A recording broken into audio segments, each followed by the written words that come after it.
Hello friends, welcome back to my channel. और आज के इस वीडियो में मैं टैरो कार्ड सीरीज़ को ही कंटिन्यू करूंगी। दोस्तों, अभी तक हमने मेजर अरकाना के कार्ड नंबर 11 तक के बारे में समझा और जाना है, और आज के वीडियो में हम इसी प्रक्रिया को आगे बढ़ाएंगे कार्ड नंबर 12 के साथ। दोस्तों, मेजर अरकाना का कार्ड नंबर 12 बाकी सारे कार्ड्स थोड़ा सा डिफरेंट है। तो दोस्तों, ये है मेजर अरकाना का card number 12, the hanged man, उल्टा लटका हुआ आदमी। लेकिन हैंग्ड मैन का मतलब तो है लटका हुआ, फिर इस पिक्चर में उल्टा क्यों लटका रखा है? तो दोस्तों, इसका मतलब ये है कि कोई पर्सन एक ऐसी कंडीशन में अब आ चुका है कि उसने बिल्कुल गिव अप कर दिया है सिचुएशन को, और इस हद तक उसने गिव अप किया है कि अब वो बिल्कुल भगवान के भरोसे बैठ चुका है, या उसने अपनी परिस्थिति को भगवान के ऊपर छोड़ दिया है। जब आप सीधा लटकते हो तो आपके पास चांस है कि आप वापस से अपने आप को संभाल सकते हो, लेकिन जब आप उल्टा लटक जाते हो तो आपको किसी की सपोर्ट की ज़रूरत है वापस से सीधा होने के लिए और अपनी परिस्थिति को दोबारा से संभालने के लिए। दोस्तों, मेजर अरकाना का ये कार्ड नंबर 12, जैसा कि आप देख सकते हो, 12 को अगर हम सिंगल डिजिट में कन्वर्ट करेंगे तो 3 नंबर बनता है। यहाँ पे एक सीक्रेट मैसेज है दोस्तों। 3 नंबर यानी कि अगर आप इस हैंगमैन की परिस्थिति में फंस चुके हो तो use your knowledge and creativity to get out of this situation. 3 number Jupiter का होता है और उसको हिंदी में बृहस्पति बोलते हैं, गुरु बोलते हैं। और गुरु के पास तो कितनी नॉलेज होती है दोस्तों। दैट मीन्स ये जो हैंगमैन है ना, इसके पास भी बहुत नॉलेज है, बट इसने उस नॉलेज को टैप इन अभी तक नहीं किया है। आपको इसके जो रेड कलर का पेड़ है जिस पे ये पर्सन उल्टा लटका है, उसकी दोनों तरफ अगर आप देखोगे तो ग्रीन लीव्स बनी हुई हैं। ग्रीन लीव्स हार्डवर्क का प्रतीक होता है दोस्तों। जब हम ज़मीन में कोई भी सीड को बोते हैं तो उस सीड्स को ग्रो होने में थोड़ा समय लगता है, और थोड़े समय के बाद फिर उसकी स्टेम्स बनती हैं, लीव्स बनती हैं। यानी कि इस पर्सन ने इतना मेहनत किया है कि अब इसकी मेहनत का फल लीव्स के रूप में दिखाई दे रहा है। लेकिन शायद ये पर्सन अपने इस मेहनत के फल से सेटिस्फाइड नहीं है, या फिर यूँ कहें कि इसने जितनी मेहनत करी है उस हिसाब से इसको उतना ज़्यादा रिज़ल्ट नहीं मिला है, और इसकी वजह से ही इसने गिव अप कर दिया एंड अब इसने सिचुएशन भगवान के ऊपर छोड़ दी है। इस हैंगमैन को अगर आप करीब से देखोगे तो इसके सर की चारों तरफ एक ऊर्जा सी, एक गोलाकार रोशनी सी बनाई गई है, जैसे हमारे देवी देवताओं की पिक्चर्स में, फोटोज़ में आप देखते होंगे। इसका मतलब क्या होता है? इसका मतलब ये है कि ये पर्सन बुरा नहीं है, इस पर्सन का दिल साफ़ है, ये एक बहुत ही अच्छा इंसान है। इसके साथ भगवान की ब्लेसिंग्स भी हैं, भगवान से कनेक्टेड भी है। बस ज़रूरत है तो इसके अंदर जो ज्ञान छुपा है उस ज्ञान को यूज़ करने की। मेहनत तो इसने बहुत किया, बट अब इसको हार्ड वर्क नहीं, स्मार्ट वर्क करने की ज़रूरत है। अगर इस पर्सन को अपनी डिज़ायर्ड रिज़ल्ट नहीं मिल रही है तो इसको अब थोड़ा सा अलग दिशा में प्रयास करना चाहिए, ना कि गिव अप करना चाहिए। दोस्तों, कार्ड का कलर जैसा कि आप देख सकते हो, बैकग्राउंड में वाइट और हल्का सा ग्रे स्टोन का है। तो कार्ड 100% नेगेटिव बिल्कुल भी नहीं है, और ना ही 100% पॉजिटिव है, क्योंकि बहुत ज़्यादा वाइट या येलो कलर नहीं है।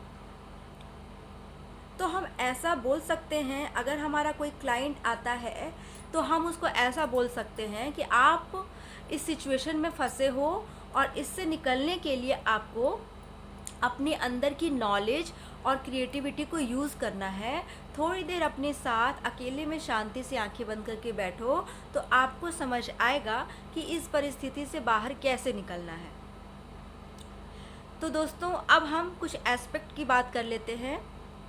अगर हेल्थ एस्पेक्ट में ये कार्ड आएगा तो हम ऐसा कहेंगे कि आपकी हेल्थ अच्छी हो सकती है अगर आप थोड़ा सा और मेहनत करो और गिव अप ना करो। कोई पर्सन है जिसको गंभीर बीमारियां हैं जैसे डायबिटीज़, कोलेस्ट्रॉल, बीपी, और उस बीमारी को वो पर्सन कंट्रोल करने की बहुत कोशिशें कर रहा है, लेकिन कंट्रोल कर नहीं पा रहा है। एंड इसके बाद अब वो क्या करता है कि अब वो छोड़ देता है भगवान पे कि जो होगा हो जाएगा, मैं अब और कोई परहेज़ या और कोई दवाई नहीं लूँगा। तो दोस्तों, ऐसे में हमें क्लाइंट को सजेस्ट करना है और एडवाइस करना है कि नहीं, this is not the right approach, और आपको अब थोड़ा सा अलग वे से ट्राई करना चाहिए। अगर आप परहेज़ कर कर के थक गए, दवाइयाँ खाकर थक गए, तो अब आप थोड़ा सा अपनी इनर हैप्पीनेस के ऊपर काम करो, क्योंकि जैसा मन वैसा तन, ये बात तो हमने बहुत सुनी है दोस्तों। तो अब इसको अपनी लाइफ में अप्लाई करो, तो आप जैसे जैसे आपकी एनर्जी बदलेगी, आपका मन बदलेगा, वैसे वैसे आपकी हेल्थ में सुधार आना शुरू हो जाएगा। आपको गिव अप नहीं करना है। रिलेशनशिप में भी हम यही गाइडेंस देंगे कि रिलेशनशिप में अगर क्लाइंट आया है और ये कार्ड आ रहा है हैंग्ड मैन का, तो हम उसको ऐसा बोलेंगे कि आपने बहुत मेहनत की है इस रिलेशनशिप पे, और आपको अभी सामने वाले पर्सन से वो रिस्पेक्ट, वो लव और वो अंडरस्टैंडिंग अगर नहीं मिल रही है, तो आप गिव अप मत करो। आप अपना प्रयास करते जाओ और आप अपनी लाइफ को भी वैल्यू दो। थोड़ा सा इस सिचुएशन से हट के अपनी लाइफ पे फोकस करो, पर्सनल लाइफ पे, अपनी चाहतों पे, अपने लाइक्स पे, अपने डिसलाइक्स पे। तो आप इस स्टक सिचुएशन से, जो एक लूप में चल रहे हो ना, कि हमेशा आप गिविंग करते जा रहे हो और सामने वाला रिटर्न नहीं दे रहा है, तो आप फिर अब गिव अप करने के मोड में आ जाते हो, रिलेशनशिप को तोड़ने की सोच लेते हो या अलग होने की सोच लेते हो।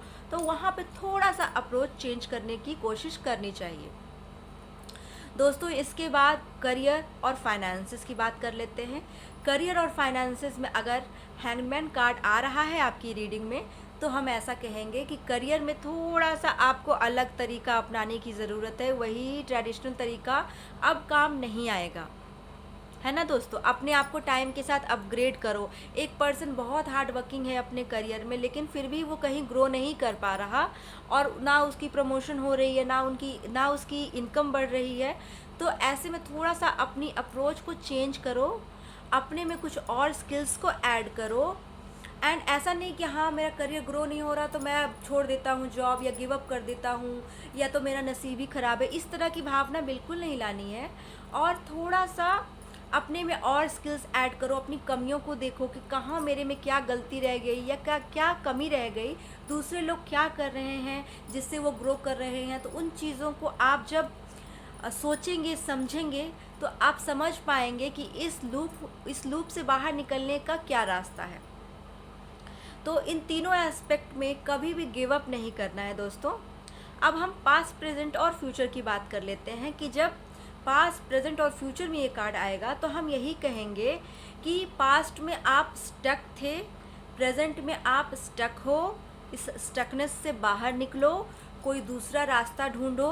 और फ्यूचर में अगर ये कार्ड आता है, सपोज़ कोई पर्सन अगर पूछ रहा है कि मेरी शादी कब होगी, और हैंगमैन कार्ड आता है, तो हम उसको ये बोलेंगे कि आप इस चीज़ में स्टक मत रहो कि आपकी शादी कब होगी। इस टाइम फ्रेम पे आप स्टक मत रहो।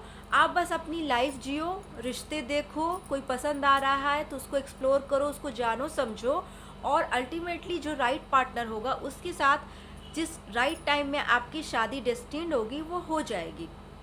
कभी भी किसी चीज़ में स्टक होके ना रह जाओ।